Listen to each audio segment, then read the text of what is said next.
Hi guys, and welcome to our Sunday slot for teens, or like we say every week, for anyone else who would like to watch it. This week we're thinking a little bit about family, and thinking about, I guess, what family is, and all the beautiful and wonderful different shapes and sizes that families come in, and I guess what makes up a family. So if anyone feels like a little bit uncomfortable, or is finding it quite challenging as we're going along through this topic, that's absolutely understandable. And it's fine to stop the video or to come back to it at a different point, or to have someone come sit with you and to share this kind of learning and share this journey together. That's absolutely fine. Feel free to do this at your own pace. Yeah, and just recognizing that. So what's a normal family in 2020? Kind of what on earth does that look like? And for me, I mean, there's only really one answer. So of what family is in 2020, and the answer for me is, well, it's whatever you want it to be. Family comes in all sorts of different shapes and sizes, and means different things to different people. So I think family is kind of what you want it to be.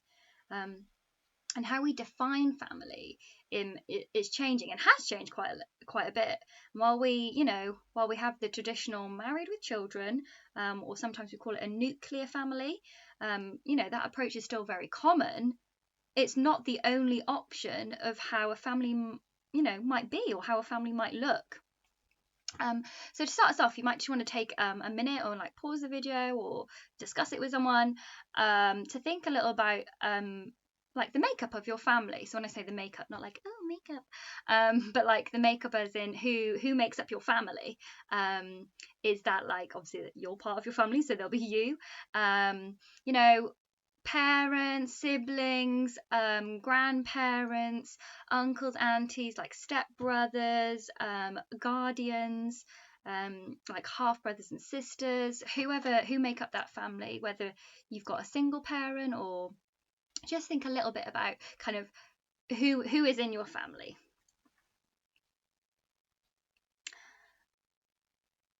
Okay, I'm going to assume that you have done that, thinking a little bit about family. And like last week, I know you watched like a little clip of Mrs. Doubtfire. This week, I also want you to watch a clip. This time it's of a trailer, and it's from a movie called Instant Family. So the link is in the bio below. So just check that out and have a little watch of the movie now. So again, I'm going to assume that you have watched the video and that you have come back to me having watched the little trailer. I absolutely love this film. I think it's really funny. So if you haven't seen it and you are 12 or above, or if you're under 12, then have a family member with you watching it, because it is a 12A. It's a really, really great film. I think it's really fantastic. So if you didn't get it from the trailer, it's about a couple who want to adopt, and kind of end up with like biting off a bit more than they can chew, or a bit more, well, what they feel like a bit more than they can deal with. And the movie follows the process through that change and development from becoming a couple to then becoming a family. And they adopt these they adopt these three amazing kids, and they like kind of put them through their paces, to check how much their adoptive parents love them. And it's just a really interesting movie, as well as being quite comical and funny. It's an interesting movie, and kind of putting a different spin on kind of how we see the family, and how kind of we go through these different challenges with our families as well. So if you have some spare days in isolation, then do try and check it out, because it is a very good film. So now, even in the Bible, we see lots of different types of families where we can experience the love of God, because that's kind of one way that we might recognize the love of God, is through our families and through that bond with our families. And there's not one type of family that is better than the other. That's the beautiful thing about family. There's not one that you're like, this is how you should do family. There are loads of different types of families. And like I said, no one type of family is better than the other. So there was this one guy in the Bible. I'm speaking like I knew him, but no, there's this one guy in the Bible called Samuel. And Samuel was like a young guy who was getting called by God. Very exciting for him. But he was looked after by someone who wasn't his mum. In fact, I think he was looked after by an older gentleman. So that's kind of one different type of family. There's another different type of family that we see in Joseph. So you might remember Joseph with like his his technicolored dream coat, so like all the different colors, because his dad gave him a beautiful, gorgeous coat. But Joseph also had like 11 other brothers, so he had like a massive family.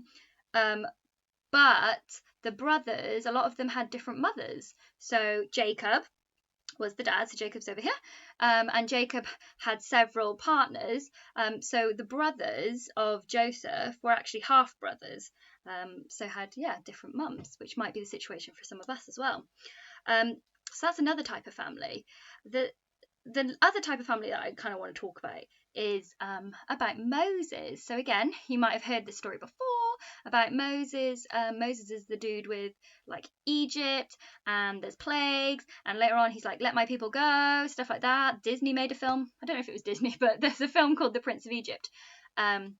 But how that story starts in the Bible is that Moses is put in the river by his mum, and is then picked up by Pharaoh's daughter, who kind of takes Moses into her family and takes him under her wing, I guess. So in the modern sense, we kind of say that Moses was kind of brought up by an adopted family, I guess. After his mum put him in a basket to try and keep him safe. And actually, it got me thinking loads about all the different types of families there are, not just kind of those stories from the Old Testament, but even in the New Testament. So Paul, there was an apostle called Paul, and he never got married. He didn't get married, and he didn't really he didn't have family, so he didn't have children. And he was actually like one of the original church planters, if I use that term, I guess. So he went out and told lots of people about Jesus, and tried to get the good news out there. And he also kind of wrote quite a big chunk of the New Testament, and he didn't have the normal, whatever we want to call that, the stereotypical family. And also note, neither did Jesus.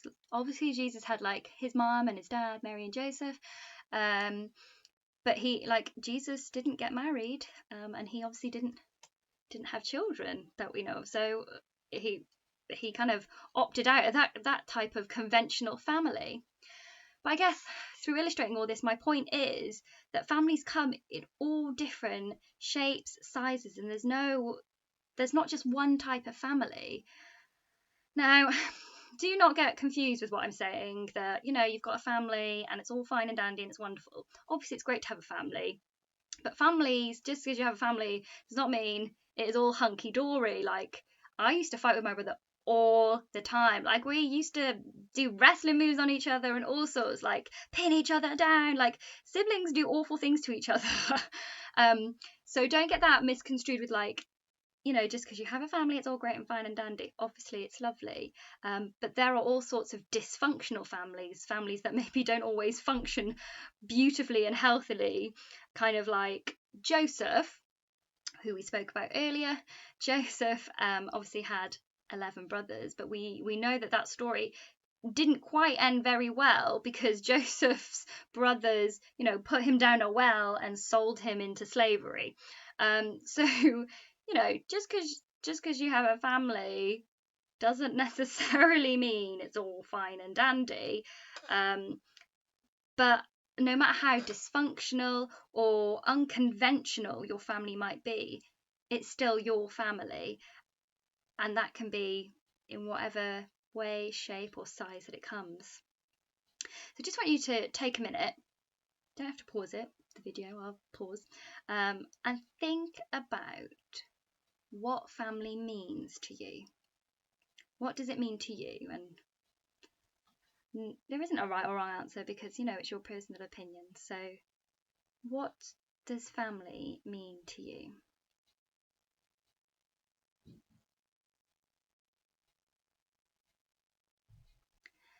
And I just want to draw on the point that we can find God and love in all kinds of relationships. They don't have to follow a certain syllabus or a certain criteria. They come in all sorts of beautiful, gorgeous shapes and sizes, and we can find God and love in all those different shapes and sizes. So you have two options of how maybe you'd like to engage now. It might be that you just want to turn off the video and reflect or pause or think about stuff. You could write something into your hopes and dreams jar, if that's still going on, about something maybe for the future, maybe something related to family. That'd be really cool. Or you can maybe think about some of the things that I have said, thinking about what family means to you, and write down, draw, however you want to do it, some words or some pictures on what family means to you. So I just put down things like love, value, unconditional guidance, acceptance, security, support, protection, safety, belonging. So those are some of the things that family mean to me. So it'd be really cool if you felt like you could put some of those words down on paper, just for you to visually see kind of what family means to you, and what family is to you, as a nice little round off of this session. So I hope that you have a really happy Sunday, Monday, Tuesday, Wednesday, Thursday, Friday, all the days of the week, Saturday, and stay safe, stay well, and we hope to see you next week. Thanks guys, bye.